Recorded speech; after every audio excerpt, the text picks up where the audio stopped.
খুব সুন্দর, চমৎকার। তুমি এখন আসছো সম্মান দেখাতে, তাই না? গতকাল তুমি কি করেছিলে ভুলে গেছো? গতকাল যখন তুমি অফিস যাচ্ছিলে, মা তখন তোমাকে ডেকে কি বলেছিল? তার মেডিসিন শেষ হয়ে গেছে, তাই মেডিসিনগুলো তোমাকে আনতে বলেছিল। কিন্তু তুমি যা মুখে এসেছে তাই বলে দিয়েছো, কাজের লোকের এক্সকিউজ দেখিয়েছো।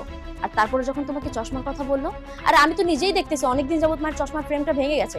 মা বলার আগেই তো তোমার উচিত ছিল এটা এনে দেওয়া, কিন্তু তারপরও মা বাধ্য হয়ে বলেছে যে তোমাকে চশমাটা এনে দিতে। কিন্তু তুমি তখনও মার সাথে যা নয় তা ব্যবহার করলে, কাজের লোকের এক্সকিউজ দেখালে। কেন? একটা ছেলে হিসেবে মায়ের সকল দায়িত্ব পালন করা তো তোমার কর্তব্য, তাই না? আচ্ছা, তুমি কি ভুলে গেছো এই মা তোমাকে 10 মাস 10 দিন তার গর্ভে ধারণ করেছে, তোমাকে বড় করার জন্য কত কষ্ট করেছে।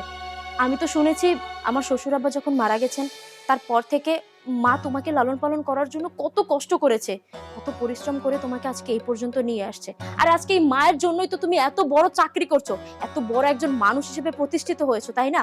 আর সেই মায়ের সাথে তুমি এইভাবে দুর্ব্যবহার করো,